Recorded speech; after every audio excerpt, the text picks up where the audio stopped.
मेरा नाम दिवेश है और मैं वेस्ट बंगाल का रहने वाला हूँ। मैं आपको अपने साथ घटी कुछ घटनाओं के बारे में बताने जा रहा हूँ जो कि एकदम सच है। ये घटना 2002 में घटी थी जब मैं 7th क्लास में पढ़ता था। हमारी फैमिली एक नए किराए के घर में शिफ्ट हुई थी। उस घर के आसपास ज़्यादा कोई घर नहीं थे, एक दो मकान थे, वो भी खाली थे। उस मकान का किराया भी बहुत कम था और घर बड़ा था, इसलिए पापा ने बिना ज़्यादा सोचे समझे, बिना उस मकान के पास्ट को जाने, उस मकान को रेंट पर ले लिया। पापा इस बात से अनजान थे कि आने वाले समय में हमारे साथ क्या होने वाला है। मैं स्कूल जाने लगा और पापा ऑफिस। वह मार्च का महीना था और मेरे एग्ज़ाम भी शुरू होने वाले थे। हमारे मकान को 2-3 घर को छोड़कर कुछ चहल पहल हुआ करती थी, क्योंकि गर्मियों में देर रात तक बाहर बच्चों का खेलना घूमना आम बात थी। क्योंकि उस ज़माने में सबके पास मोबाइल फ़ोन नहीं हुआ करते थे। इस तरह कुछ महीने सब नॉर्मल रहा, पर जैसे ही गर्मियों का मौसम गया, बारिश का मौसम आया, वैसे ही कुछ अजीब सी घटना होना शुरू हो गई, जिस बात से मैं भी अनजान था। मैं और मेरे बड़े भाई की एक आदत थी कि हम दोनों अक्सर देर रात तक जागा करते थे। मैं जहाँ रात को पढ़ाई करता था, वहीं बड़े भाई देर रात तक टीवी देखा करते थे। तभी एक दिन रात के करीब 1 बजे के आसपास घर के पीछे एक पायल की आवाज़ सुनाई दी। घर के पीछे बरसात के दिनों में बड़े बड़े घास और जंगली पेड़ पौधे उग जाया करते थे, जो देखने में ही बहुत डरावने लगते थे। पायल की आवाज़ सुनकर मुझे थोड़ा अजीब सा लग रहा था कि ये कैसी आवाज़ है। कुछ मिनट बजने के बाद पायल की आवाज़ बंद हो जाती थी। मैं सोचता था कि शायद कोई मजाक कर रहा होगा, क्योंकि बचपन में मेरे साथ ऐसा मजाक हो चुका था। तो मैंने ज़्यादा ध्यान नहीं दिया और पढ़ाई करके मैं सो गया। कुछ दिन ऐसा ही चलता रहा। पायल की आवाज़ कभी कभी सुनाई देने लगती, ख़ास तौर पर शुक्रवार को। अब मुझे भी थोड़ा अजीब लगने लगा था और मैं मन ही मन सोचता था कि शायद ये काम शरारती लड़कों का होगा। पता नहीं ऐसा करके उनको क्या मिल जाता है। उसके बाद से जैसे मैंने तो पायल की आवाज़ पर ध्यान देना ही छोड़ दिया था। जब भी ऐसा कुछ सुनाई देता था तो मैं टीवी देखने लग जाता था। पर एक दिन की बात है, मैं रात को टीवी में फिल्में देख रहा था। उस दिन घर में सिर्फ मैं और मम्मी ही थे। पापा और भैया कुछ दिन के लिए चाचा के घर गए थे। जब मैंने फिल्म देखकर टीवी को बंद किया तो मैंने देखा टीवी अपने आप फिर से चालू हो गया। मुझे लगा रिमोट में ही कुछ खराबी आ गई है। उसके बाद मैंने टीवी के मेन स्विच को बंद कर दिया, पर जैसे ही मैं बंद करके जा रहा था तभी मैंने देखा टीवी फिर से स्टार्ट हो गया। उस दिन मैं सोचने को मजबूर हो गया कि ऐसा कैसे हो सकता है। स्विच ऑफ करने के बाद टीवी का ऑन होना असंभव है। फिर मैंने बिना सोचे टीवी का स्विच निकाल कर सोने के लिए अपने रूम में चला गया, क्योंकि मुझे बहुत तेज़ नींद आ रही थी। उसके बाद मैंने दोबारा मुड़कर नहीं देखा कि टीवी ऑन हुआ या नहीं। अगर कोई समझदार इंसान होता जिसे इन भूतों की बातों पर विश्वास हो, तो यह सब देखकर उस दिन वह बहुत डर गया होता।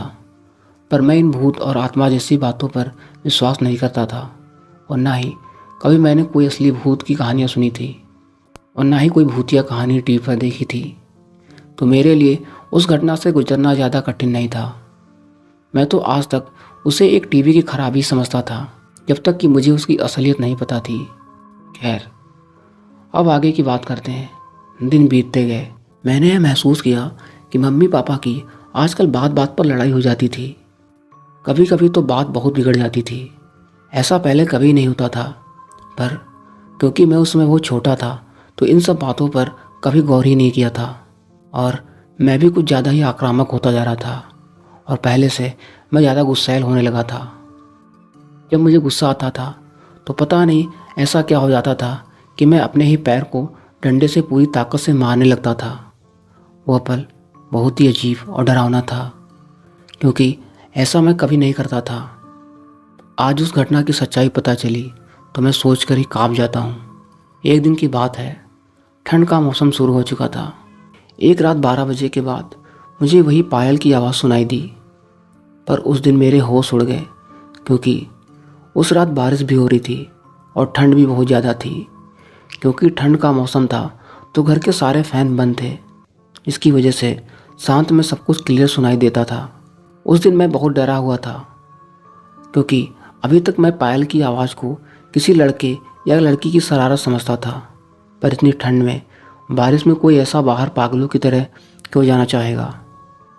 उस दिन के बाद से मुझे भी लगने लगा कि कुछ तो गड़बड़ है। मैं इन सारी बातों को जो मेरे साथ और फैमिली के साथ घट रही थी, उसे मैं इस अदृश्य ताकत से जोड़कर देखने लगा, जो मेरे डर को और भी बड़ा बना रही थी।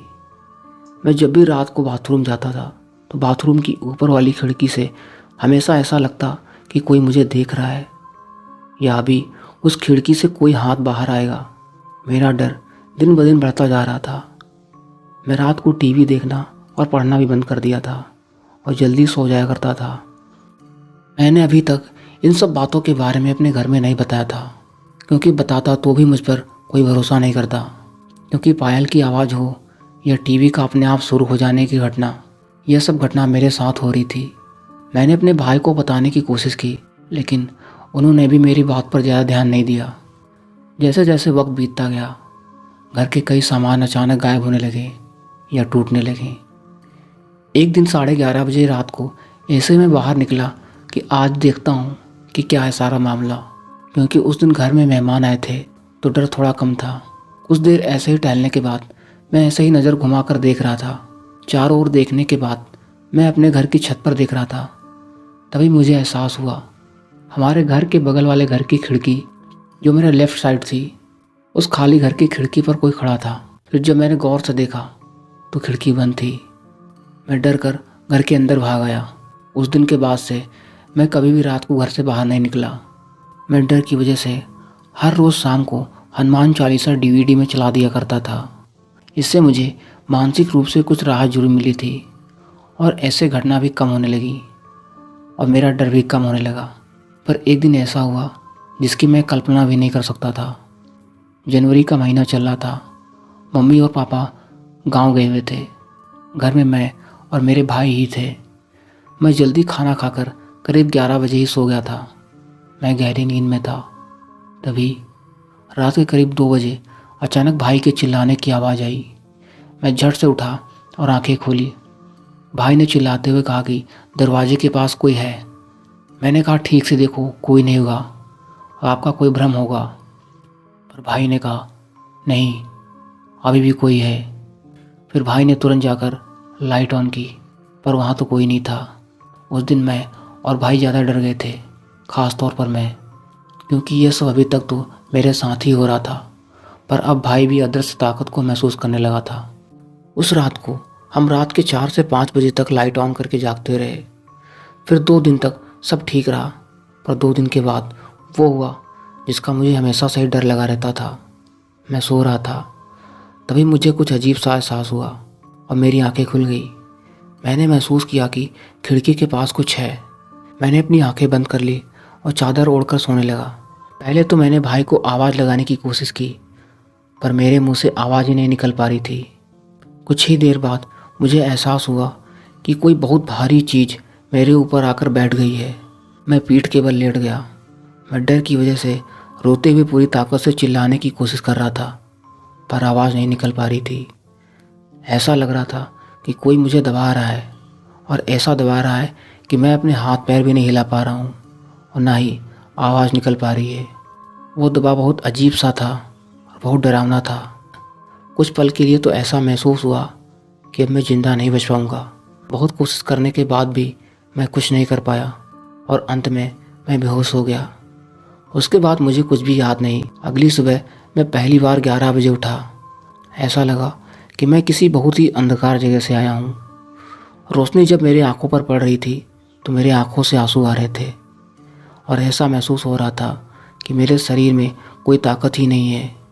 मैं रात की घटना के बारे में भाई को बता दिया तो भाई ने मेरी बातों को सीरियसली लिया और मम्मी पापा के घर आने के बाद सारी घटना, रात की पायल की आवाज़ के बारे में बताया।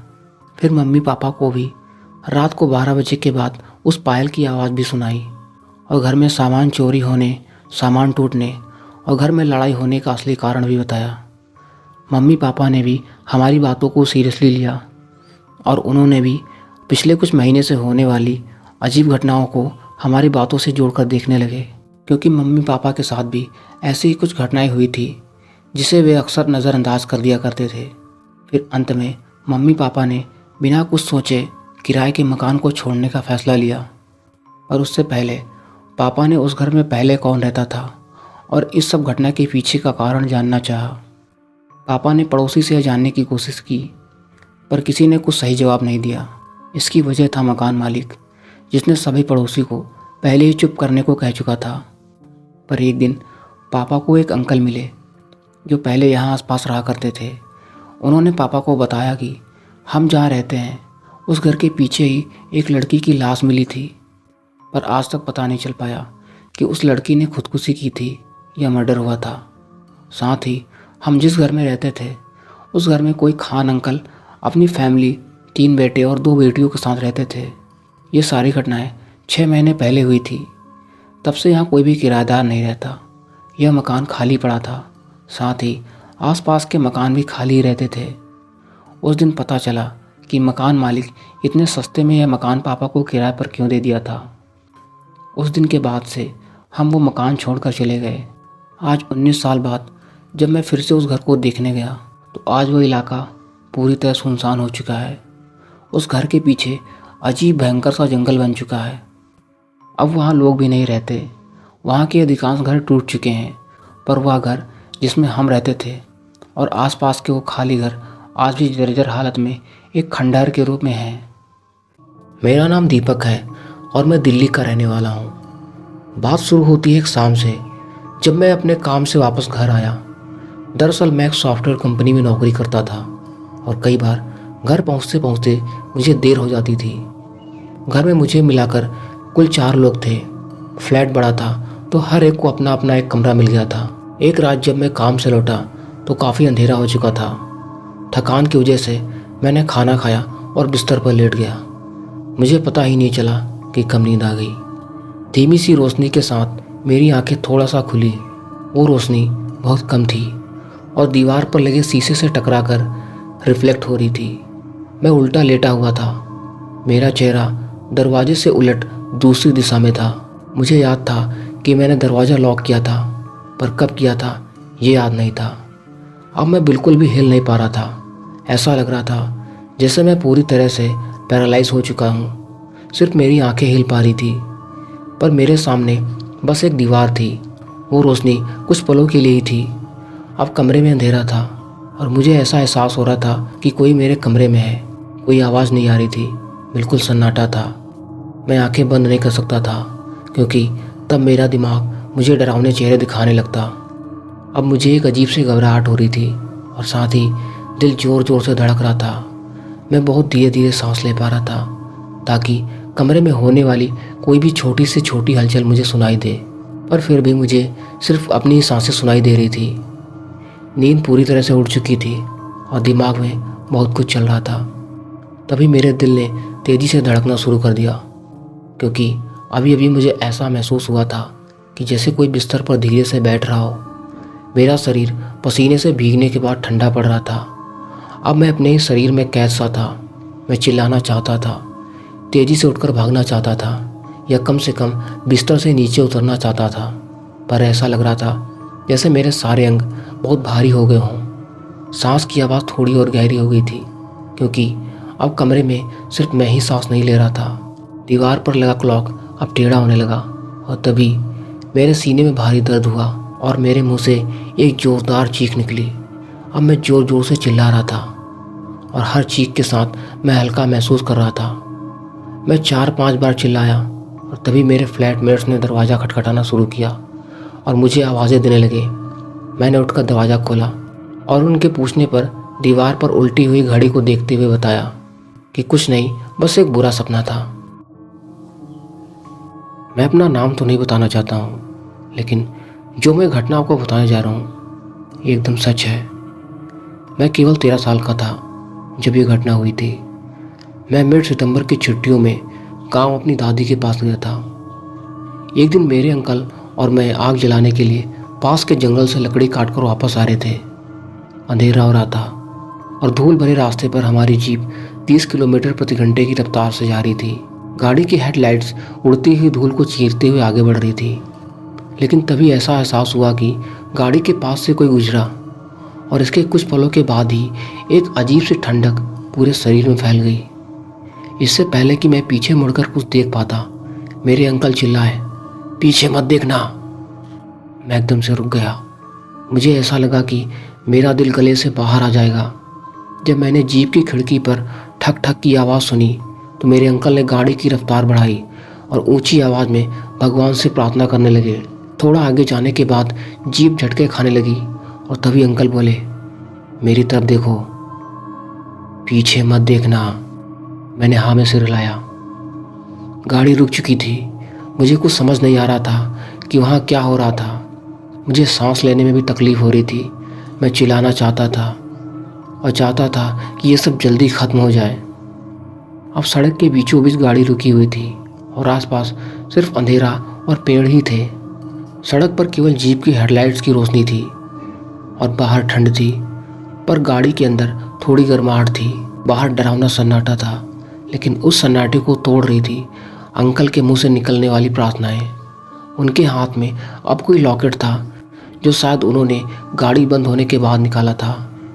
उस सड़क पर सिर्फ हमारी गाड़ी थी, क्योंकि गांव और जंगल के पास होने की वजह से उस सड़क से मुश्किल से ही कोई गुजरता था। अंकल की आंखें बंद थी क्योंकि वे प्रार्थना कर रहे थे, लेकिन मैं सिर्फ सामने देख रहा था, उस सुनसान सड़क की तरफ, जहाँ से मुझे लग रहा था कि अब कोई अनजान चीज़ अचानक आ जाएगी और सब खत्म हो जाएगा। लेकिन ये सब इतनी जल्दी ख़त्म होने वाला नहीं था। समय बीतने के साथ साथ मेरे दिल की धड़कन बढ़ रही थी, लेकिन दूसरी तरफ अंकल की प्रार्थनाओं की आवाज़ धीमी और धीमी होती जा रही थी। फिर एक समय ऐसा आया जब उनकी प्रार्थनाओं की आवाज़ सुनाई देना बंद हो गई। अब गाड़ी में भी ठंड बढ़ रही थी। मुझे वहाँ हम दोनों के सिवाय किसी और की भी उपस्थिति महसूस हो रही थी। अब तो ऐसा लग रहा था कि सब धुंधला हो रहा था। मेरा शरीर बहुत हल्का हो गया था और दिल की धड़कन पूरे शरीर में महसूस हो रही थी। और फिर धीरे धीरे सब गायब सा हो गया। जीप सुनसान सड़क पर चल रही थी, लेकिन अब यहाँ पहले से कम अंधेरा था। शायद आसपास के पेड़ों के कम होने की वजह से, क्योंकि जंगल पीछे रह गया था। गाड़ी में अब पहले जैसी गर्माहट थी और रेडियो से प्रार्थनाओं की धीमी आवाज़ आ रही थी, जैसे कोई बहुत दूर से उन्हें बोल रहा हो। मैं अपनी सीट पर बैठा रेडियो को घूर रहा था। अंकल ने मुझे देखकर कहा, मैं तुम्हारी दादी से कहूँगा कि हमारे लिए प्रार्थना करें ताकि वो दुष्ट हमारे चेहरों को भूल जाएं। मैंने कुछ नहीं कहा और बस उन पुरानी प्रार्थनाओं को सुनता रहा जो रेडियो पर चल रही थी, जब तक कि हम दादी के घर नहीं पहुंच गए। मेरा नाम दिव्यांशी है और मैं यूपी के गाज़ियाबाद की रहने वाली हूँ। आज मैं आपको जो घटना बताने जा रही हूँ वो मेरी बुआ के लड़की के साथ हुआ था। ये घटना तब की है जब वो कॉलेज में एमएससी की पढ़ाई कर रही थी। वो उस समय वहाँ के गर्ल्स हॉस्टल में रहा करती थी। एग्ज़ाम से पहले वो और उनकी कुछ सहेलियाँ लाइब्रेरी में पढ़ाई कर रही थी। पढ़ाई करते हुए रात के करीब 12:30 बज चुके थे। उस लाइब्रेरी में वो केवल 6 लड़कियाँ ही थी। लाइब्रेरी में सन्नाटा छाया हुआ था। सारा हॉस्टल एकदम शांत था। तभी उनमें से एक लड़की ने कहा कि बस यार, पढ़ पढ़ के बोर हो गए हैं, क्यों ना कोई खेल खेले जिससे दिमाग भी फ्रेश हो जाएगा और नींद भी आ जाएगी। सब उसकी बात से सहमत हो गए। उनमें से एक लड़की, जिसका नाम पूजा था, बोली कि चलो हम सब किसी आत्मा से बात करते हैं। ये सब कहकर वो अपने कमरे में गई और ओइजा बोर्ड लेकर आई, जिस पर ए से जेड तक अल्फ़ाबेट और 0 से 9 तक नंबर और किनारों पर येस और नो लिखा था। पूजा ने बोर्ड के चारों किनारों पर 4 मोमबत्तियाँ जलाई और फिर लाइब्रेरी की सारी लाइट बंद कर दी। फिर उसने सिक्का बोर्ड के बीच में रख दिया। उनमें से 2 लड़कियां तो डर के मारे अपने कमरे में चली गई और बाकी चारों ने उस सिक्के पर एक अंगुली रख दी। फिर पूजा ने कहा कि कोई डरना मत और यहाँ से उठना मत, वरना आत्मा नाराज़ हो जाएगी। अब पूजा बोलने लगी, अगर यहाँ पर कोई आत्मा है तो प्लीज़ हमसे बात करो। लाइब्रेरी में अजीब सा सन्नाटा और अंधेरा छाया हुआ था।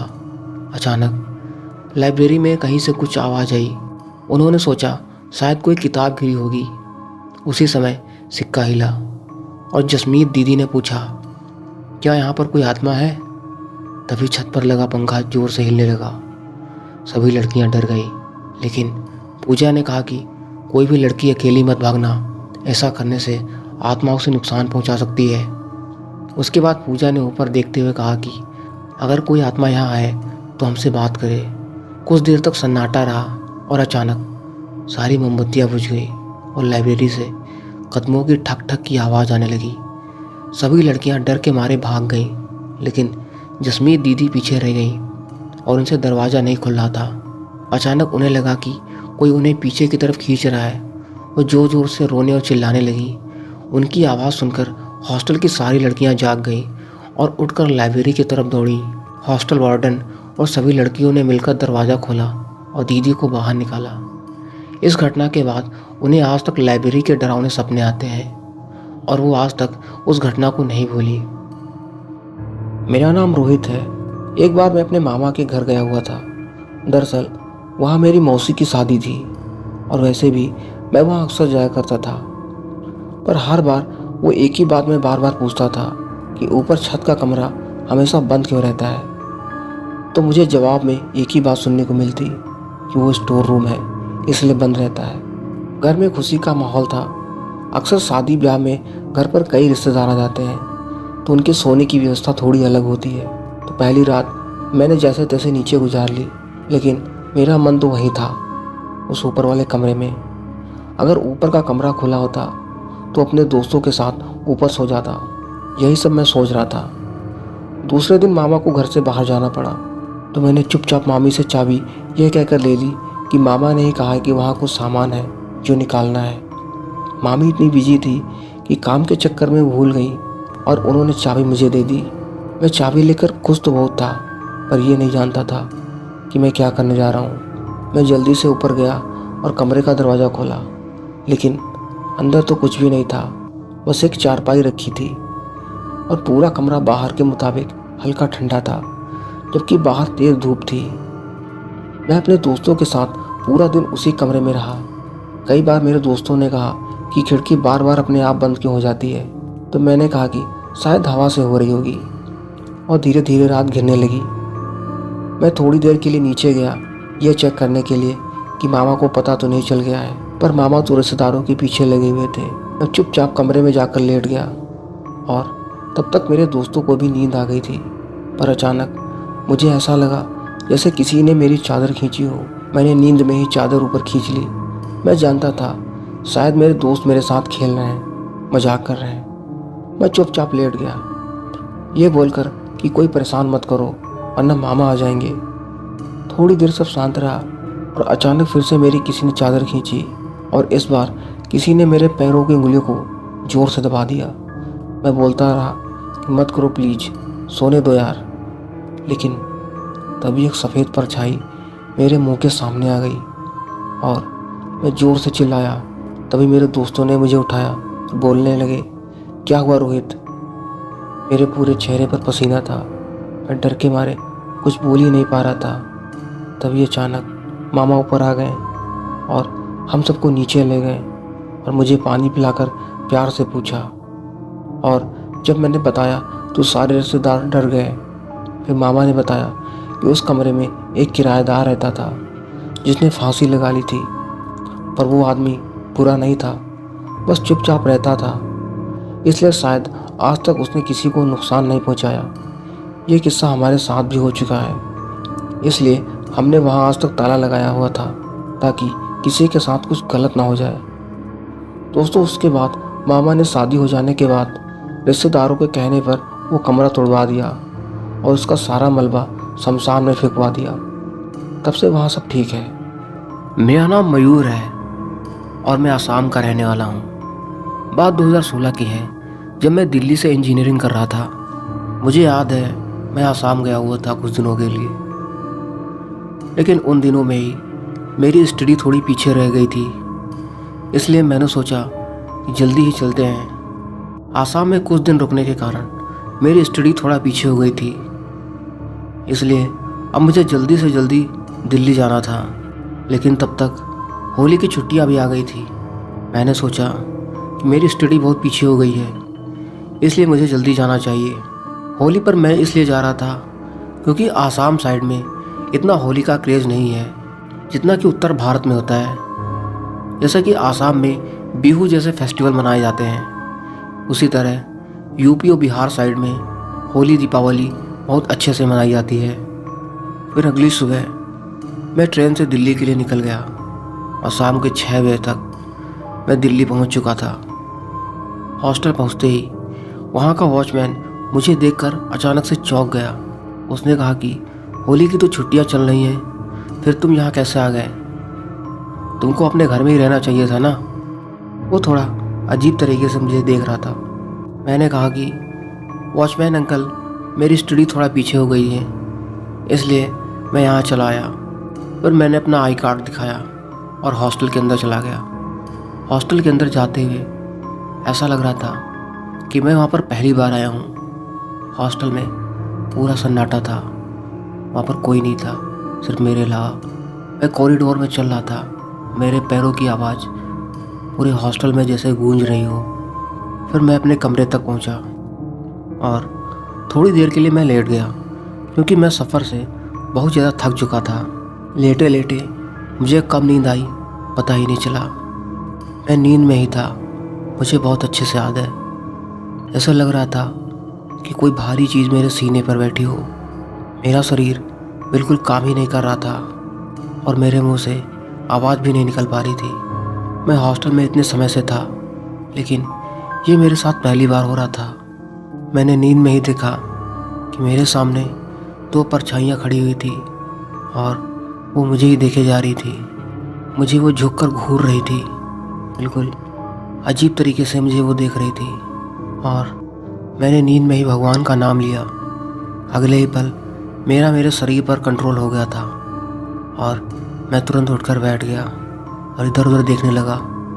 कमरे की लाइट जल रही थी और सामने देखा तो डोर अभी भी बंद था। ये कुछ ही देर में जो कुछ भी हुआ मुझे समझ नहीं आ रहा था ये सब क्या था। खैर, मुझे लगा शायद मैं ज़्यादा थक गया हूँ, शायद इसलिए हुआ हो। मैं तुरंत फ्रेश होकर बाहर चला गया कुछ खाने पीने के लिए। बाहर से मैं खाना पीना खाकर आ ही रहा था, तभी मुझे फिर से वो वॉचमैन अंकल मिले। उन्होंने मुझसे पूछा, सब ठीक है ना? अकेले रहने में कोई दिक्कत तो नहीं हो रही तुम्हें?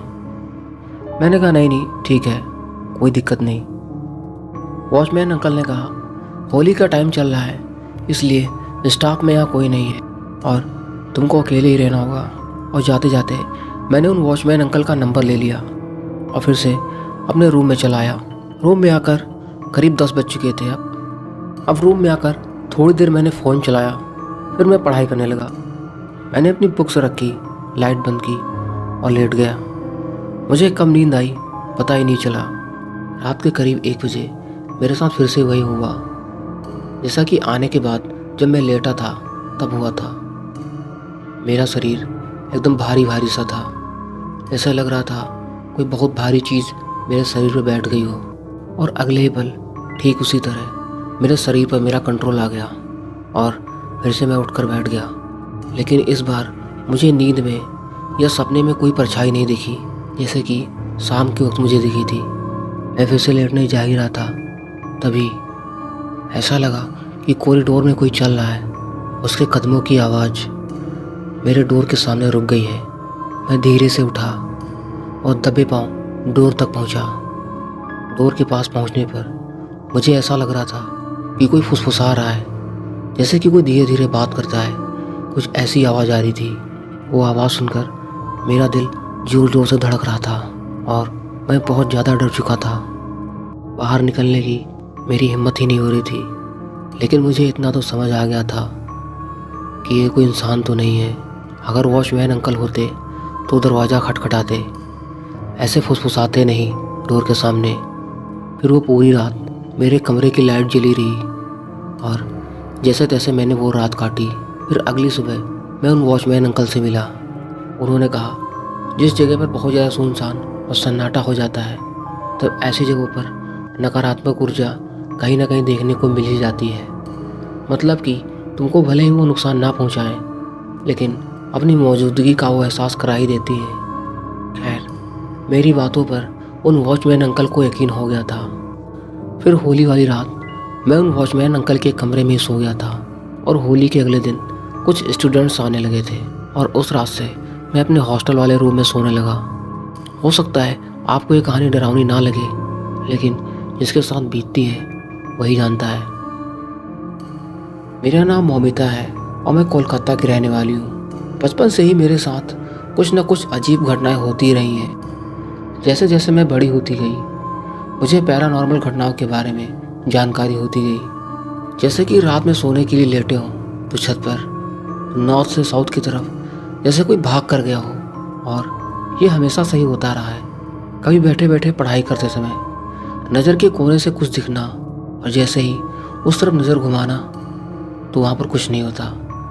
और कभी कभी जैसे स्लीप पैरालिसिस होता हो, स्लीप पैरालिसिस के समय जैसे लग रहा है कोई छूने की कोशिश कर रहा है या फिर अपनी मौजूदगी का कोई एहसास करा रहा है, जैसे कोई परछाई आसपास खड़ी हो। इस तरह की घटनाएं मेरे साथ हमेशा से होती रही हैं। उस समय मैं 12th क्लास में थी और मेरा भाई 9th क्लास में था। उस समय मेरे पापा मम्मी को बंगाल में ही जलपाईगुड़ी जाना था। हमारे कुछ वहाँ पर रिश्तेदार थे जो कि बहुत बीमार हो गए थे और उनको देखने जाना था, और पापा मम्मी हमसे कहकर गए थे कि वो 3-4 दिन बाद ही वापस आएंगे। उस रात मैं गहरी नींद में सो रही थी। अचानक से मुझे स्लीप पैरालिसिस हुआ। ऐसा लग रहा था मेरे ऊपर बहुत भारी चीज़ रखी गई है। मैं बिल्कुल उठ ही नहीं पा रही थी और ना ही बोल पा रही थी। बस मैं मन ही मन भगवान को याद कर रही थी। फिर अचानक से जैसे मेरी नींद खुली तो जो मैंने देखा वो मैं कभी नहीं भूल सकती। मेरा भाई हवा में लटका हुआ था जो कि मेरे बगल में ही सोया था। वो देखकर मेरी बहुत ज़ोर से चीख निकल गई। मेरे चीखते ही वो नीचे बेड पर गिर गया। लेकिन मेरे भाई को कुछ भी याद नहीं था। वो जैसे ही नीचे गिरा उसकी भी नींद खुल गई। मेरा भाई ज़ोर ज़ोर से रोने लगा कि उसे क्या हो गया था। कैसे भी करके उस रात मैंने अपने भाई को चुप कराया और जैसे तैसे वो रात हमने काटी। अगली सुबह हमने ये बात अपने मम्मी पापा को फ़ोन पर बताई तो उन्होंने कहा कि वो यहाँ से जल्दी निकलने की कोशिश करेंगे। खैर वो अगले दिन रात 8 बजे तक आ चुके थे। मैंने उनसे पूरी बात बताई। पापा मम्मी को मेरी बात पर विश्वास हो गया था क्योंकि पापा मम्मी भूत प्रेत और नेगेटिव एनर्जी पर विश्वास करते थे। इसलिए अगले दिन उन्होंने एक पंडित जी को बुलाया और घर का शुद्धिकरण करवाया, घर में पूजा करवाई। उन पंडित जी ने बताया कि मैं पैदल कहीं रोड पर जा रही थी और किसी चौराहे पर मटकी पर मेरा पैर लग गया था। उसमें जो भी नेगेटिव एनर्जी थी वो मेरे साथ चली आई थी। इसलिए मेरे घर में अजीब अजीब सी चीज़ें होने लगी थी। मेरा नाम आकाश है और मैं यूपी का रहने वाला हूँ। आज मैं आपको जो कहानी बताने जा रहा हूँ उसको याद करके आज भी मेरे रोंगटे खड़े हो जाते हैं। तो बात ऐसी है, हमारे खेत में गन्ने की फसल लगी हुई थी। फसल को बचाने के लिए मेरे पापा रोज़ खेत में जाते थे। हमारे खेत में एक छोटा सा कमरा भी बना हुआ था। अगर रात में रुकना होता था तो उसी कमरे में सो जाते थे या फिर उस कमरे के छत पर चले जाते थे। मेरे पापा का डेली का यही रूटीन था। और एक बार मेरे पापा की बहुत तबीयत ख़राब हो गई और वो बहुत ज़्यादा बीमार पड़ गए। अब खेत में गन्ने की रखवाली करने की जिम्मेदारी मेरी थी क्योंकि अब पापा बीमार थे, इसलिए वो घर पर ही थे। मेरे गन्ने के खेत मेरे घर से बहुत दूर नहीं थे, इसलिए मैं अपने 3 कुत्तों को लेकर पैदल ही जा रहा था। रात को करीब 10 बजे मैं अपने खेत पहुंच चुका था और उन तीनों कुत्तों को उस कमरे के बाहर मैंने बांध दिया और खेत के आसपास टहलने लगा। साथ ही साथ मैं टॉर्च से गन्ने के आसपास देख भी रहा था कि कहीं कोई है तो नहीं। फिर थोड़ी देर बाद मेरी गर्लफ्रेंड का फ़ोन आ गया और मैं फ़ोन पर बात करने लगा। बात करते करते मैं खेत का चक्कर लगा रहा था। मुझे याद ही नहीं था कि मैं कितना ज़्यादा टहल चुका था। तभी मेरे टॉर्च की रोशनी खेत के आखिरी छोर पर पड़ी तो मुझे एक अजीब सी परछाई दिखी। टॉर्च की रोशनी सिर्फ 1-2 सेकंड्स के लिए पड़ी थी। मुझे अच्छे से याद है कि मैंने क्या देखा था। वो परछाई किसी औरत की थी, या फिर ये कहूँ कि वो एक चुड़ैली थी। उसका चेहरा एकदम सफ़ेद था। उसकी दोनों आंखें एकदम काली थी, गड्ढों की तरह। और ये सब देखकर मैं तेज़ी से अपने कमरे की तरफ भागा और भागकर मैंने कमरे को अंदर से बंद कर लिया। मेरा दिल इतनी तेज़ी से धड़कने लगा था, जैसे लगा कि वो फट के बाहर आ जाएगा। मैं अपने मुंह पर हाथ रखकर रोने लगा था, ज़ोर ज़ोर से। मैं बस भगवान का नाम ही लिया जा रहा था कि ये रात कैसे भी कट जाए। तभी मैंने सुना कि मेरे तीनों कुत्ते ज़ोर ज़ोर से भौंक रहे थे। वो तीनों कुत्ते बंधे हुए थे, वो ज़ोर ज़ोर से भौंके ही जा रहे थे।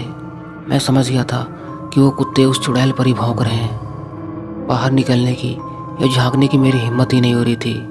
फिर मैं उस कमरे के एक कोने में चुपचाप बैठ गया और तभी एक कुत्ते की चिल्लाने की आवाज़ आई, जैसे लगा कि कोई उसको बहुत बेरहमी से मार रहा हो। और फिर कुछ देर बाद उसकी आवाज़ आनी बंद हो गई। फिर अगली सुबह मैंने देखा कि वो तीनों कुत्ते बाहर मरे पड़े थे। उन तीनों के गर्दन में छोटे छोटे निशान बने हुए थे। वो तीनों कुत्ते इतने मोटे और लंबे थे कि कोई जानवर इतनी जल्दी उन पर काबू तो नहीं कर पाता। लेकिन मैं समझ गया था कि उन तीनों कुत्तों के साथ क्या हुआ है। उन कुत्तों के साथ मेरा बहुत अटैचमेंट था, इसलिए उनके मरने के बाद मैं बहुत रोया। फिर कुछ समय बाद मैंने 3 और कुत्ते पाल लिए। अब वो तीनों कुत्ते बड़े और मोटे हो गए हैं, वैसे ही जैसे वो तीनों थे।